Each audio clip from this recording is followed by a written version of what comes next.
Ahora sí pasamos a la siguiente conferencia. Estamos muy contentos de recibir a Sergio Loredo Follo. Él es CEO y fundador de Alquimia Pay. Sergio es CEO, fundador de Alquimia Pay, un líder y emprendedor con más de 16 años de experiencia en el ámbito empresarial. A lo largo de su carrera se ha destacado por desarrollar soluciones financieras innovadoras y por su compromiso inquebrantable con la inclusión financiera y el progreso económico. Su capacidad para desafiar los límites de la innovación en una figura prominente en el mundo de la tecnología y los negocios, tanto a nivel nacional como a nivel internacional, reconocido además por su excelencia y su influencia positiva. Sergio es conocido por su visión audaz y su compromiso con la construcción de un futuro más inclusivo y más equitativo. Sergio, adelante. Hola, buenos días a todos. Bueno, pues vamos a hablar de un tema que pues a todos nos conciernen aquí en México. Es un tema y un efecto económico a nivel mundial que hay que entender qué está pasando y por qué sucede. Y bueno, pues es el nearshoring. Aparte que les voy a compartir qué hemos hecho en Alquimia para eso, pues también me gustaría compartirles por qué sucede este fenómeno, por qué empieza todo este tema que pues está cambiando la economía del mundo, ¿no? La verdad es que de los principales países que van a tener una retracción económica a esto, pues es China, pero China ya creció demasiado, así que se atrasaron en hacerlo. Pero pues vamos a hablarlo. Eh, Déjenme que comience los slides que traigo aquí para sensibilizarles. Bueno, ahí, que me ayuden ahí.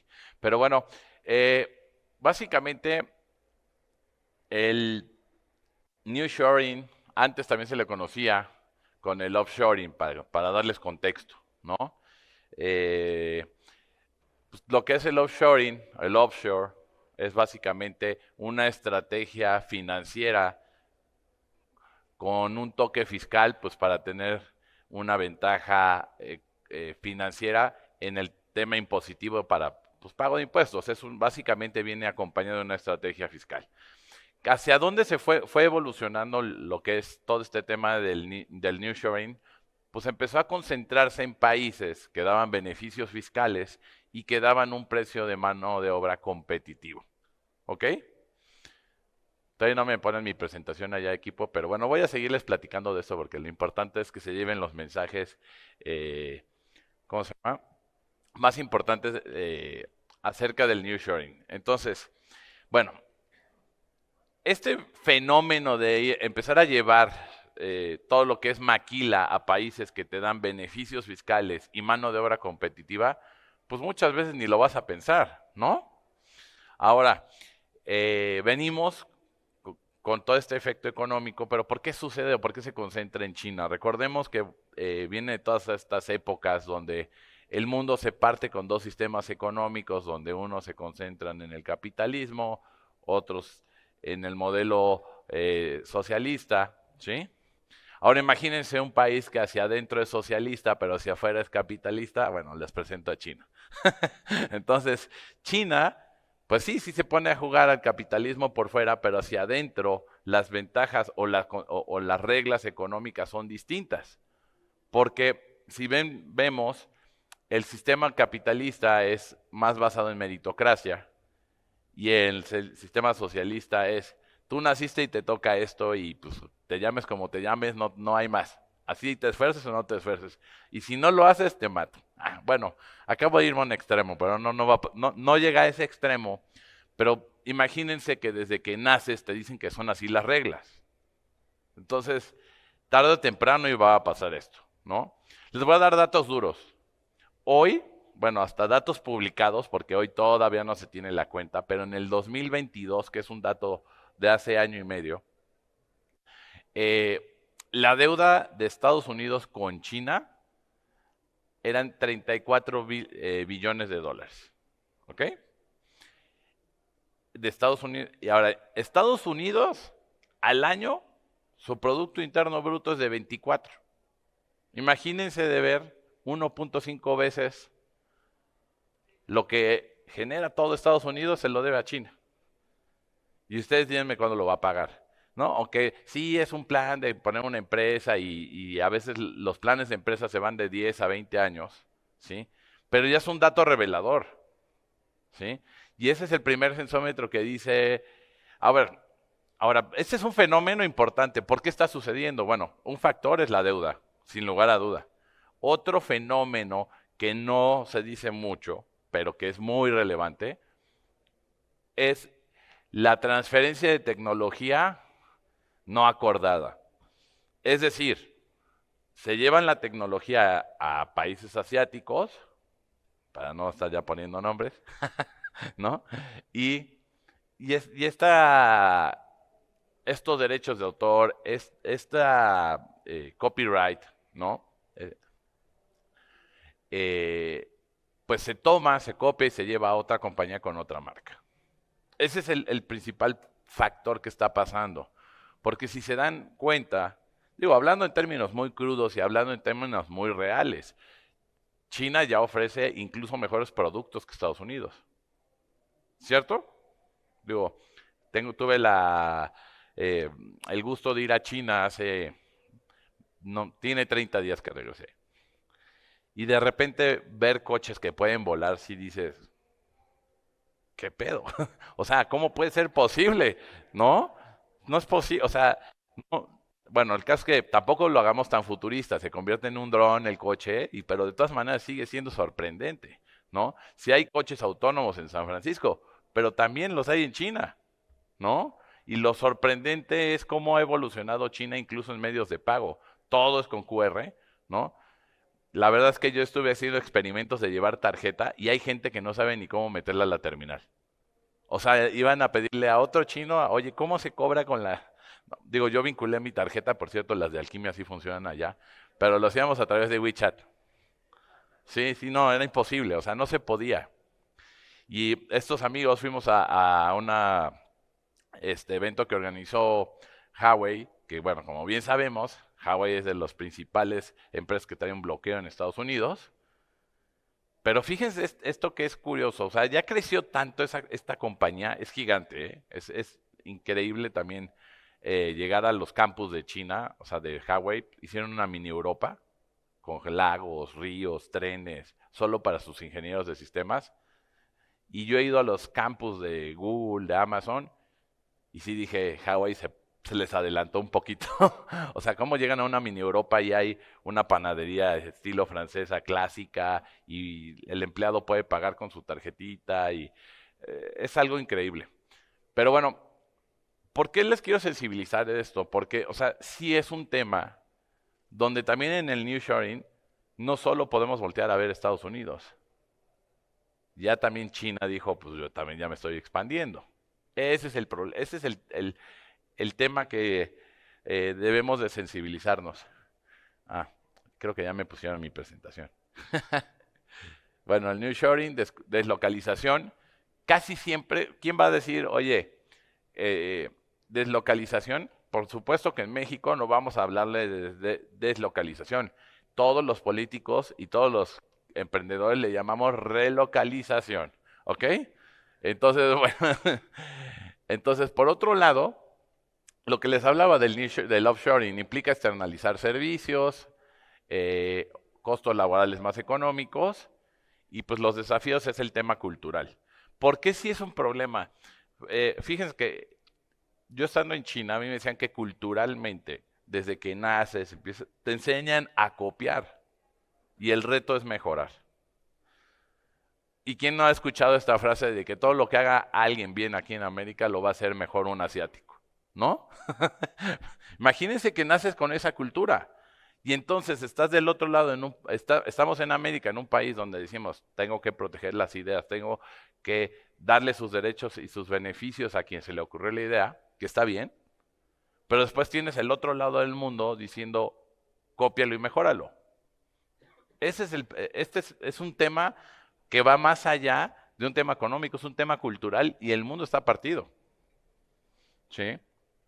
Bueno, entonces el nearshoring, pues sí, se enfoca a países más cercanos porque tenemos cercanía, porque hay una respuesta cultural más asertiva, porque puede haber una guerra más fácil, o una invasión, no lo sé. Pero piénsenlo, hoy Estados Unidos está en aprietos, ¿o no? Debe la mitad de un año de su Producto Interno Bruto, debe un año y medio de su Producto Interno Bruto. ¿Cómo lo va a pagar? Y digo, no vamos a hablar de México porque también debemos, pero, o sea, lo explico porque es la potencia mundial, ¿no? Eh, y el objetivo, reducir costos, mantener comunicación, ¿sí? El impacto económico que trae el nearshoring, inversión extranjera, creación de empleos, promueve la inversión en infraestructura y mejora el nivel de vida de la población. Pues sí, claro, va a haber lana, ¿no? Pero a ver, aquí es donde debemos muchas personas no están entendiendo qué es lo que está pasando en México. Y bueno, entre que nos guste o no nos guste qué es lo que está haciendo el gobierno, yo les voy a decir cosas relevantes que están pasando en México acerca del nearshoring, ¿sí? Y el tema polémico, que bueno, ayer también tuve el gusto de ir a la reunión que tuvo el Consejo Coordinador Empresarial con nuestra nueva presidenta electa, porque todavía no está ejerciendo, ¿no? Y pues ya aclaró acerca de la reforma judicial. Que a ver, o sea, creo que al final del día todos tenemos ese temor de que puedan ser elegidos los magistrados por votos y que tenga una corriente política y entonces el Estado de Derecho se pierda. Entonces, si ustedes fueran extranjeros, ¿traerían sus empresas a México? Esa es la amenaza, o sea, tenemos la oportunidad del nearshoring y tenemos este tema, bueno, que ya lo aclaró ayer la doctora, pero bueno, ¿por qué lo comento? Porque es muy importante, o sea, ¿cómo podemos tener una oportunidad y anunciar una amenaza? ¿Sí me van a entender? Cualquiera que haya hecho un FODA sabe que nos quedamos en cero. Ese es el tema, ¿ok? Pero bueno, a ver, ¿qué cosas estamos haciendo?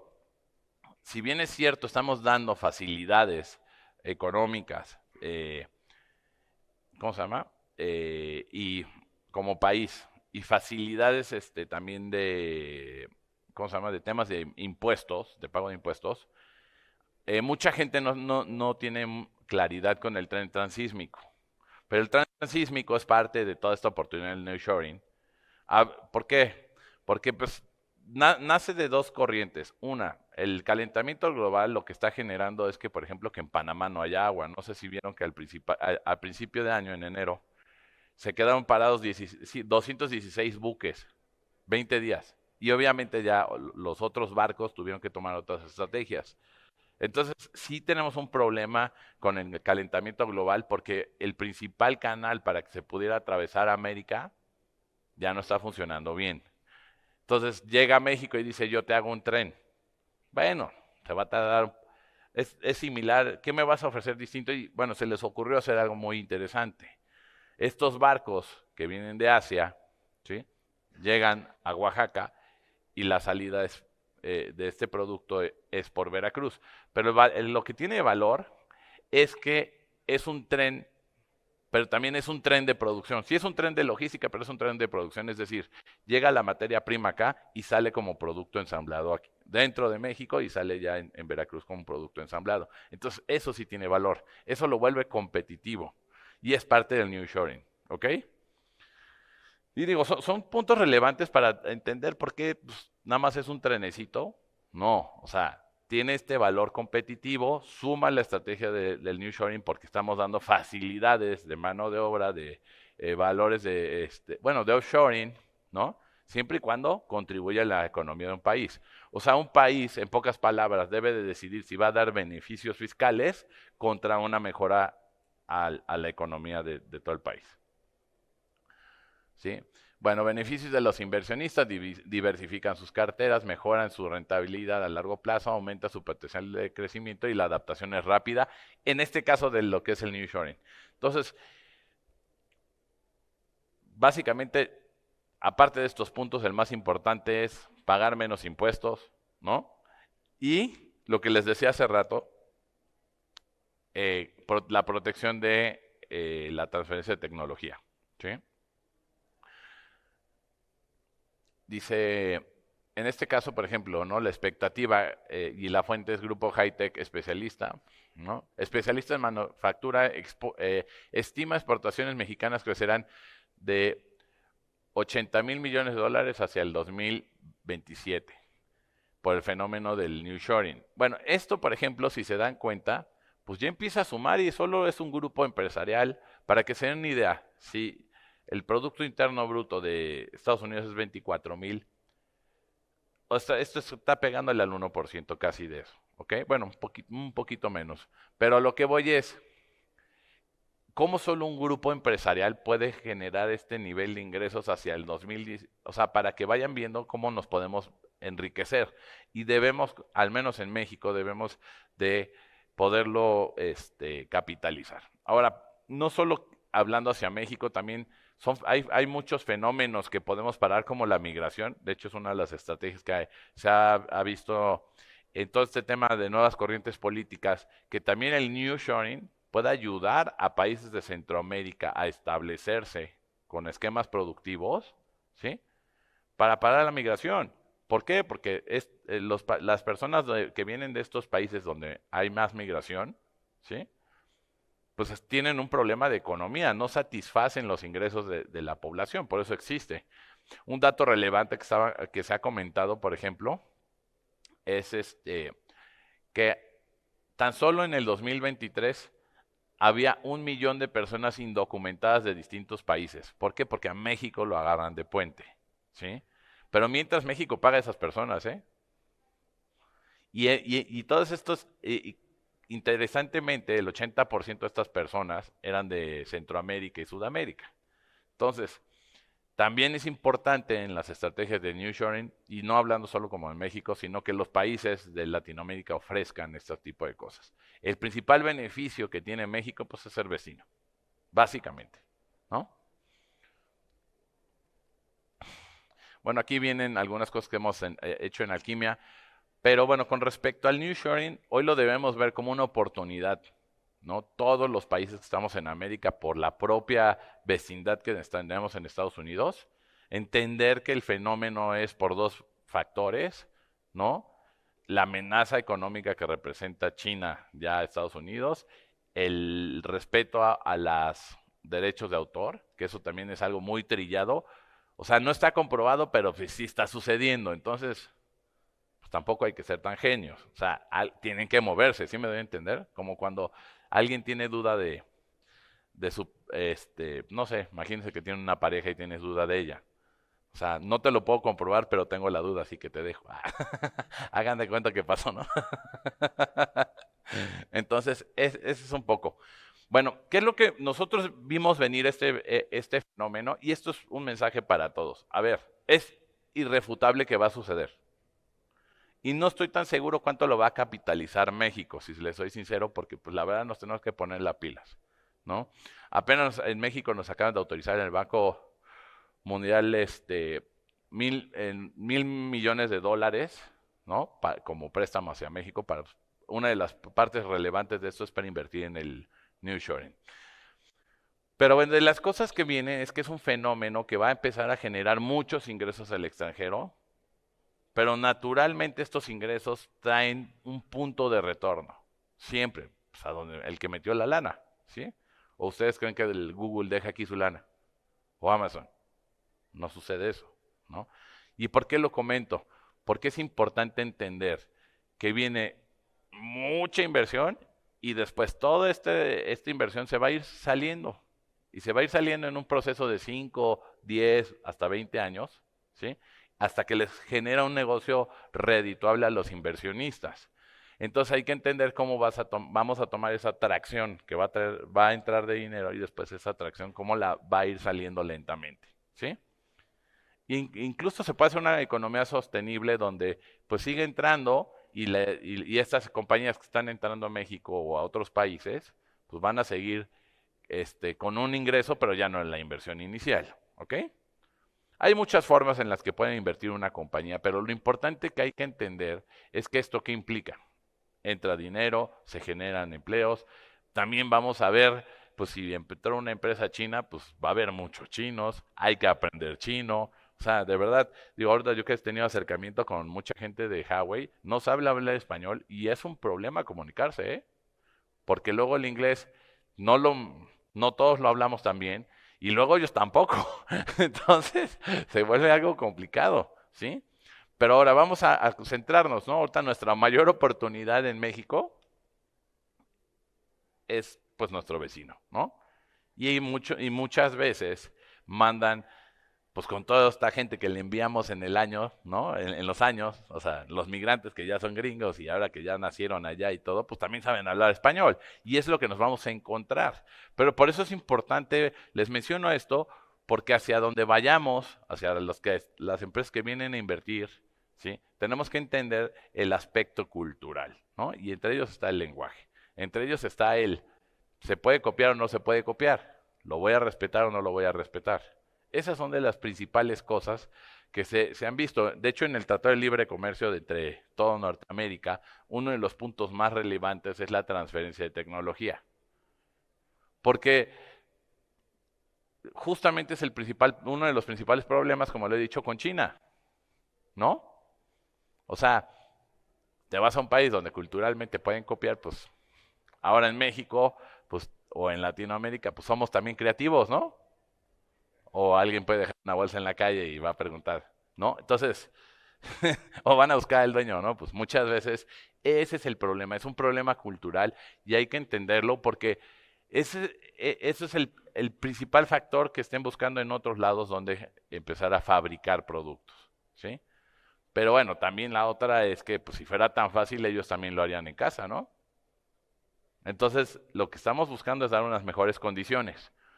Bueno, ahora esto que les quiero decir es una oportunidad para todos, para empresas que puedan asesorar laboralmente, para fiscalistas también, para hacer una buena estrategia de pago de impuestos, de generar patrimonio, ¿sí? Vienen muchísimas oportunidades, fabricantes, ¿no? Hay mucha gente en el Bajío que le está yendo muy bien con este fenómeno, ¿no? Tenían solo dos clientes, Volkswagen y no sé qué, y de repente, ay cabrón, ya me llegaron tres clientes, otras tres marcas chinas de coches, y yo nada más tengo que hacer los tornillitos, pero pues no, o sea, ese es el tema. Hay que observar hacia dónde, qué fenómenos. Por supuesto que entonces el Istmo, que es por eso el tren transísmico, por eso, ¿sí? Esta parte va a tener mucho recurso. El Bajío, sin duda, va a tener mucho recurso y el norte, ¿no? No sé si tengan algunos conocidos en el norte del país, pero ya hay gente que se está beneficiando mucho. Y solo ahorita es ¿cómo se llama? El principio. O aquí en México le decimos la puntita, ¿no? Pero bueno, independientemente, esto es apenas una pequeña probadita del fenómeno, ¿sí? Bueno, ahora sí les voy a compartir qué hemos hecho nosotros como FinTech. No es un tema meramente comercial, pero sí es un tema de entender este fenómeno. Cuando vimos que las transferencias internacionales iba a ser algo muy importante, porque imagínense, muchas empresas americanas pues pueden no llegar a derogar la inversión de un solo golpe, sino van a estar pagando la nómina desde su central en algún estado de Estados Unidos, alguna ciudad, y entonces la transferencia internacional se va a convertir en algo relevante. ¿Qué hicimos nosotros? Fuimos a adquirir una institución de transmisión de pagos allá, les llaman MSBs, ¿sí? Y necesitas una licencia por cada estado, y lo único que hicimos es, ya teniendo aquí nuestras instituciones en México, pues generar una balanza, ¿sí? Y aquí es donde se vuelve interesante, porque, ay, pues me está presumiendo un medio de pago. No, a ver, les voy a platicar el reto. Lo que hicimos fue hablar con las remesadoras de Estados Unidos, ¿sí? Porque pues requeríamos también tener un flujo de dólares allá, ¿sí? Pero bueno, a ver, por ejemplo, estas empresas que están aquí en México, primero les voy a contar esta necesidad, están requiriendo regresar dólares, ¿sí? Porque ya empieza a haber una atracción económica. Yo lo podré hacer con mi institución mexicana, pues teniendo un banco que me colabore allá, ¿no? Y pues para liquidar. Ok. Pero entonces el reto es que si ya tenemos una institución allá, ¿cómo generábamos tener lana? Pues hablábamos con las remesadoras, donde se juntaba $1,000,000, por ejemplo, de varios migrantes, ¿sí? Entonces yo liquidaba aquí pesos y llegaba la empresa americana y me decía, oye, necesito $1,000,000 allá. Así de sencillo se hace. Pero esa es la complejidad que tiene una compañía de medios de pago, porque tienes que tener una balanza o tienes que tener un partner, ¿sí? Pero hacia dónde va, esto es Fíjense cómo es que, y van a haber más retos y van a haber más cosas. Ahorita nosotros en Alquimia estamos ya pensando cómo le podemos dar, en conjunto con algunos especialistas fiscales, un producto donde puedan pagar fácilmente la nómina, ¿sí? Ahora estas empresas autorizadas para hacer outsourcing, que son las REPSE, ¿no? De servicios especializados. Pero, ¿por qué lo comento? Porque eso es lo que hay que poner en las pilas. ¿Qué producto le vamos a hacer al nearshoring? ¿Sí me van a entender? Porque ya nada más buscar entender el fenómeno, pues bueno, yo creo que muchos de ustedes ya lo habían entendido. Yo creo que ahí les he compartido algunos tips que tienen bastante valor, ¿no? Porque imagínense, va a llegar una empresa americana y lo primero que va a decir, te voy a respetar tu copyright, ¿eh? O sea, ya se saben el tip número 1. Y el 2, el beneficio fiscal, ¿no? Bueno, por ejemplo, esto es lo que hemos logrado en el ecosistema, pero principalmente, ¿no? Ahora nosotros nos decimos la fintech del nearshoring por haber entendido el fenómeno. Ahora imagínense que le digo, sí, puedes enviar o recibir recursos, ¿sí? Desarrollamos tener nuestro propio MESB, eso nos da Swift, ¿no? Levanta su mano, ¿quién conoce Swift? Swift es el medio de pago internacional, ¿no? Ahora, es un medio de pago bastante lento, ¿no? Si le mandas a Asia, a veces tarda hasta 2 días por los cambios horarios. Lo que hemos hecho nosotros es desarrollar también con otros medios de pago o redes de pagos en Asia. Por ejemplo, nuestra red de pagos en Asia se llama Nium y podemos liquidar en China en 15 minutos. Visa Direct también nos permite que Visa hizo un canal de pagos donde puedes liquidar en bancos que son emisores Visa, también en 15 minutos en cualquier parte del mundo. Nos fuimos la primera institución en la TAM en certificarnos Visa Direct B2B. Es para pura empresa. No es lo mismo Visa Direct que casi nadie lo usa, pero pues si yo le digo a un empresario, te voy a mandar tu dinero en 15 minutos a China, pues cualquiera me va a decir sí. ¿Sí estamos de acuerdo? Por la experiencia de él. Ahora, ¿qué alternativas hay también a estos medios de pago? Enviar por criptomonedas, ¿no? Nada más para estar sensibilizado. Levante su mano, ¿quién usa criptos aquí? Wallets, criptos. Órale. No, pues ya empieza el fenómeno también a dañarnos. No. Son 20% aproximadamente son. Pero esto es importante porque las criptomonedas se posicionaron como una opción de medios de pago. O sea, no se posicionó precisamente como para que tengas tu patrimonio ahí. ¿Sí me va a entender? Es más eficiente. Una operación de criptomonedas en cualquier parte del mundo la recibes en segundos. Entonces, de repente hay opciones como Swift, pero bueno, también les quiero decir que en Alquimia tenemos un exchange de cripto, se llama CryptoLat, la verdad que está muy padre, pero al final lo que les quiero decir es, nosotros como compañía de medios de pago, lo que empezamos a ver es dar opciones, entender estos fenómenos, porque imagínense, claramente yo les estoy diciendo, oye, mi capacidad está topada hoy, porque hoy lo que me están demandando mis clientes de transferencias internacionales no lo estoy alcanzando a cubrir. Y yo digo, pues qué padre que tuve la visión, pero necesito ahora un socio que me ayude a cubrir toda esta demanda. ¿Sí me va a entender? O sea, a veces, este es un problema que hoy estoy atravesando. Qué bueno que tuve la visión, qué malo que tengo el problema. Pero bueno, los problemas son para resolverse. Pero entonces, lo que les quiero compartir es todas estas ideas, todos estos productos que pueden tener ustedes enfrente, ¿sí? ¿Qué problemas van a tener a la vuelta de la esquina? ¿Sí? Bueno, entonces, aquí les ofrecemos, por ejemplo, llegamos con una empresa extranjera y le decimos, pues tú teniendo tu cuenta en nuestro MSB en Estados Unidos, automáticamente vas a tener una cuenta en Alquimia y en México vas a poder hacer transferencias entre Alquimia, SPAY, vas a tener terminales punto de venta, pagos en tiendas de autoservicio y transferencia internacional, ¿no? Ida y vuelta. Y bueno, aquí vienen más beneficios que no cobramos sin monto de apertura y demás, pero la verdad es que no les vine a vender Alquimia, sino más bien a sensibilizar, ¿sí? De lo que es el fenómeno del nearshoring. Entonces, pues hasta aquí termina la ponencia. La verdad me gustaría que nos compartan dudas, experiencias, así que, ¿quién dice yo? O todo lo dije muy bien y está muy claro y ya, gracias.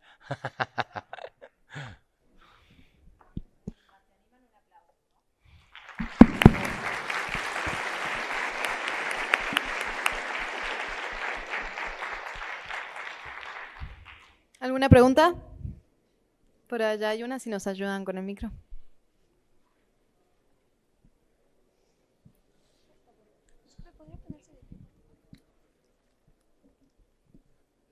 Sergio, primero que nada, gracias por tu presentación. Mi nombre es Cuauhtémoc Sánchez. Yo me dedico al comercio electrónico y he tenido el problema de la doble tributación en Estados Unidos y en México o en cualquier otro país donde se genere ingreso. La pregunta va orientada hacia Alquimia. Al tener cuentas internacionales y mexicanas, también tiende a la doble tributación, aunque sea un mismo ingreso. No sé si... Bueno, es que ahí entran varios temas. Fíjate, la doble tributación, pues por supuesto que implica tener una correcta estrategia fiscal, pero bueno, primero que nada, si en dos países te dictaminan con el tema, digo, como financiero te tienes que meter en estas broncas porque si no después te dice el cliente, no que abrir tu cuenta en tu banco y que no hay problema, no. Sí, a ver, no te pueden hacer doble tributación si ya pagaste en un país, y menos, por ejemplo, en México, Estados Unidos. Eso, o sea, sí se puede apelar y incluso no puedes pagar en ningún país. Te recomiendo que no pagues en México, es más fácil llevar el tema legal. Es muy agresivo en Estados Unidos.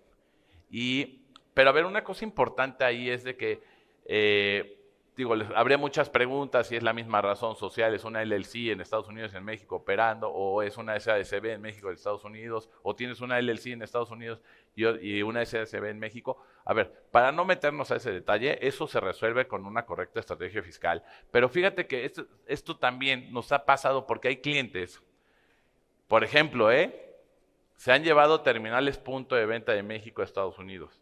Y eso es un delito pero súper penado. O también dicen que es que es importante comentarlo porque luego dicen, es que no quiero meterme en la bronca de la doble tributación, pero después se meten en un problema penal. Y con plena ignorancia, porque ¿a poco cuando te dan una terminal en el banco o en alguna institución te dicen, no te la lleves a otro país que te meten al bote?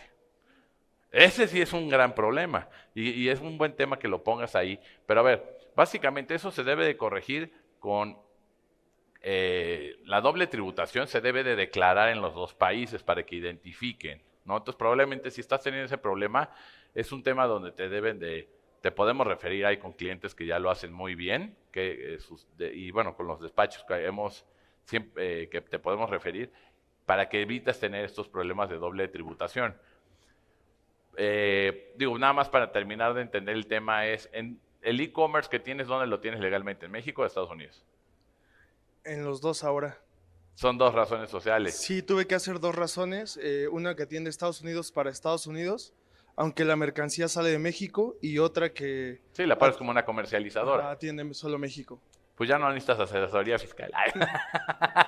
No, pero estoy de acuerdo. O sea, al final del día, el problema que nos estamos atravesando es de esto. Y hacia donde va el TEMEC, que antes era el Telecan, justamente tenemos ya esclarecidos en la no doble tributación. Sí es un tema relevante, principalmente en el TEMEC, que es el Tratado de Norteamérica, donde está México, Estados Unidos y Canadá. No debe haber doble tributación y menos vendiendo nuestro ecosistema. ¿Qué sí te puede pasar? Que te lleguen compras de otras partes del mundo donde no entran en ese convenio y por eso te la quieran hacer difícil. Pero al final no debes de pagar doble tributación o sea, de una misma actividad. Ahora, al final, el dinero es finito. O sea, si vendiste, te entraron 100 pesos aquí, bueno, en Estados Unidos entraron 100 pesos y en México tienes la materia prima, pues tuviste que haber trasladado, no sé, 90, 80 pesos. Entonces la utilidad ya es de 20 pesos, pues pagas sobre esos 20 pesos. O pagas en México pues baja todo y pagas menos. O sea, eso ya es un tema de estrategia que se vuelve complejo, pero por la misma vecindad hay estos beneficios fiscales. Pero es que ahí es hacia donde va el nearshoring, porque hay, aparte de los beneficios fiscales, o sea, como inversionista, también vamos a empezar con este tipo de problemas de las dobles tributaciones, porque pues ya estamos haciendo negocio uno a uno. Pero bueno, esto va un poquito más a un tema fiscal. Espero que ahorita lo que te comento sirva, y si no, pues bueno, ahí tengo a alguien del equipo que te pueda facilitar asesoría. Gracias. ¿Había otra pregunta por acá?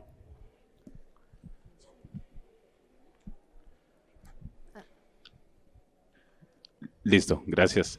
De mi parte, soy de Novacom, una empresa de Costa Rica.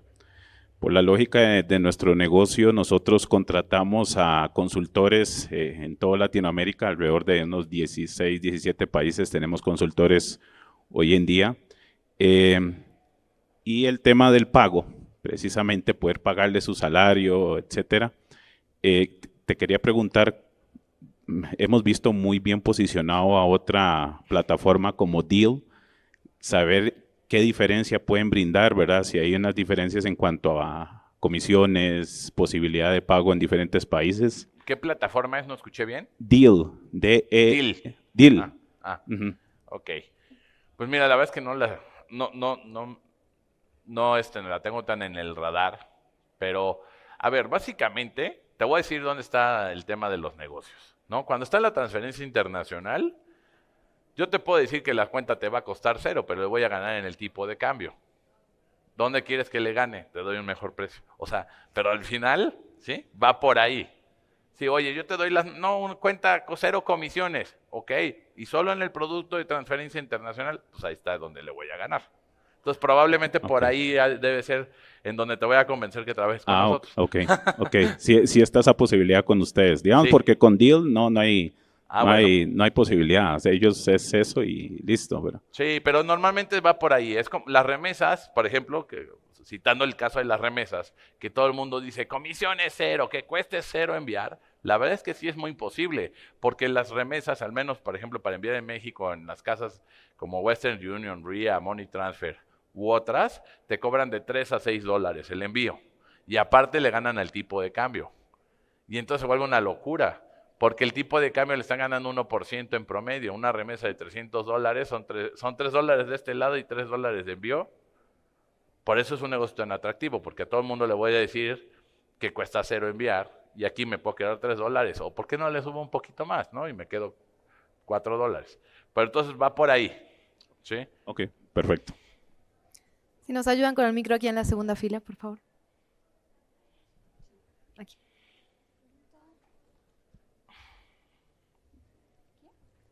Segunda fila. Adelante. Hola. Aló. Ya. Ok. Buenos días. Alejandro Hernández de Costa Rica. Soy el CEO de Solfin. Creo que ya conozco un poco de ti porque hemos tenido contacto por Adriana, creo que es. Ok. En Centroamérica, ¿cómo te ves? ¿Como remecedora? ¿Como una empresa de transferencia de envío? ¿O quieres abarcar solo Guatemala o toda Centroamérica? Son varias preguntas. Sí nos conoce. A ver, les voy a platicar. Fíjate que bueno, ahorita les puedo compartir Alquimia. El éxito de Alquimia fue enfocarnos a un segmento bastante descuidado que son las empresas, ¿sí? Y nosotros lo que hicimos fue hacer una plataforma muy potente con la mayor cantidad de medios de pago y empezar a ofrecer productos por nicho, ¿ok? ¿Y por qué lo comento? Porque justamente la idea de llegar a Centroamérica es así. Ahora la forma en la que vimos Centroamérica, la forma más viable que vimos como negocio fue entrar por Guatemala, pero la idea sí es llegar a todo Centroamérica. Al final, si algo que han hecho muy bien como países los hermanos centroamericanos es hacer que sus medios de pago en Centroamérica sean compatibles. O sea, transferir de Guatemala a Costa Rica no tiene un problema, está BAC, están haciendo muchas colaboraciones, ¿no? Aunque hay una cosa que en el caso mío, o en el caso particular de Centroamérica, no sé si conoces el Sistema Nacional de Pago Electrónico en Costa Rica y el sistema de pago que trabaja a través de IBAN y está uniendo toda Centroamérica, como un CEPA en Europa. Exactamente. Pero creo que la necesidad la tiene, tú puedes cubrir necesidad en Guatemala, puedes cubrir necesidad en El Salvador, pero el punto de partida es de Costa Rica. Bueno, gracias por la invitación. Sí, Okay. Por supuesto que la vamos a tomar. Te voy a explicar. Nosotros al menos vimos a Guatemala como una opción muy viable por dos cosas. Por las facilidades que nos dio el gobierno y también porque es el segundo país después de México que más remesa. Entonces, por ahí vimos la puerta de entrada.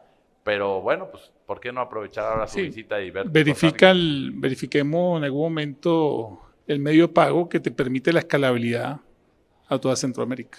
Sí, bueno, la verdad es que Pero eso sí, sí, bueno, yo ahorita te busco con mi equipo y con mi... me interesa considerar mucho Costa Rica. Excelente. A ver, al final, probablemente de los países más avanzados en medios de pago de Centroamérica es Costa Rica. De hecho, ustedes van a ver un banco que dice BAC en Guatemala, pero pues en realidad es de Costa Rica.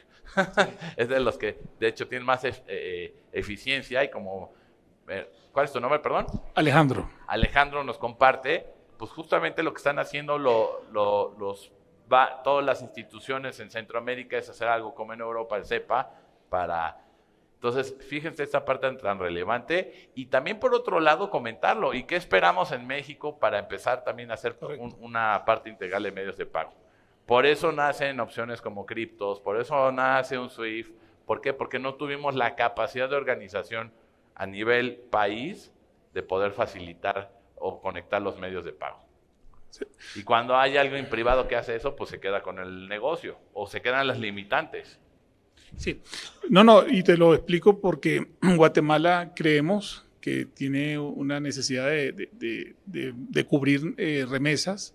Sin embargo, sí creo que el sistema de pago electrónico es deficiente, todavía no está actualizado. No está bueno, todavía se envía por Excel. Correcto. Nosotros, por ejemplo, ahorita que te acabo de hablar, nuestro proveedor también, en el caso de pegados al Banco Central, el Banco Central de Costa Rica es un banco que te permite conectarte con todas las entidades a través de un débito de tiempo real o una transferencia en tiempo real, y hay una escalabilidad a toda Centroamérica pegándote con BAC, Banco Industrial o cualquier otro banco centroamericano, permitiéndote que una tarjeta tuya funcione en cualquier país que estés como tal. Aquí lo que te digo es que donde quieras que te veas vas a tener cabida, nosotros te podemos también acompañar. Muchas gracias. ¿Alguien tiene alguna otra pregunta con respecto al nearshoring? ¿Alguien ya se le ocurrió una idea, un producto? Invítanos al negocio allá. Ya tenemos que ir cerrando, pero tienes la aplicación bajada, ¿verdad? Te pueden buscar por ahí, pueden hacer una reunión contigo por ahí. Buenas tardes, Jorge Torres de M&T. Me pareció muy interesante lo que mencionaste del sistema SWIFT. Nosotros aquí en México tenemos un fondo y obviamente manejamos muchísimas estrategias fiscales porque obviamente en México no importa cuánto capital generes, si vas a pagar entre el 20 y 30% de impuestos, la verdad no es tan rentable y por eso hemos visto que muchísimos extranjeros no han querido invertir en México justamente por esa razón y es muy importante la estrategia fiscal. Nosotros usamos mucho el sistema SWIFT.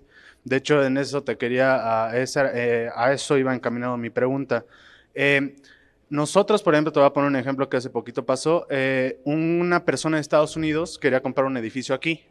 El vendedor era mexicano, el comprador era de Estados Unidos y el problema que tuvimos ahí fue de que el costo del edificio era 1.5 millones de dólares. La persona iba a hacer la transferencia de aquí de México a Estados Unidos y no te puedo decir el problema con los bancos de, oye, quiero hacer una transferencia de $1.5 millones, es un infierno, ¿no? Entonces, obviamente en ese aspecto... es que, a ver, justamente, déjame ponerte, esto es un ejemplo de las cosas que se viven como un infierno, porque yo siendo Alquimia voy y me afiancé con un banco, New York Mellon o lo que sea, y yo aquí te digo que sí, que la documentación que me estás dando vale, y muchas veces no lo validan en el banco corresponsal, y el banco corresponsal no pasa la transacción, la deja parada, imagínense ese recurso parado 2 meses, porque ahora ya lo metieron a compliance. En 3 minutos te congelan la cuenta. Y entonces ese es el problema. Entonces por eso es tan importante que si trabajan con una entidad, que trabajen plenamente las 2 áreas de cumplimiento de cada país. Esa es una de las cosas que nosotros ofrecemos. Pero fíjate que este es un punto que no mencioné del valor de Alquimia, pero justamente es tener conviviendo plenamente a las 2 áreas de cumplimiento para que no te pase. Pero básicamente es un tema de cumplimiento porque tienes contratos para materializar, pero del otro lado, luego pasa que lo ven como una amenaza o una ofensa, porque el banco de aquí hizo una omisión, no mandó toda la información y pues ahora te van a pedir hasta la estampa de Mickey Mouse. Sí, no, justo ese era mi tema, ¿no? Porque primero era la junta con nosotros, con el banco de... ¿Por qué vas a recibir dinero? ¿De dónde lo sacó? ¿Para qué lo quieres? Y después el hecho de recibirlo allá en Estados Unidos también. ¿Quién te lo manda? ¿De dónde lo sacó? ¿Por qué lo vas a recibir? ¿Qué vas a hacer con él? Fue un rollo, se logró hacer, pero fue un proceso de semana y media, más o menos. Entonces, en Te fue cuestión, bien.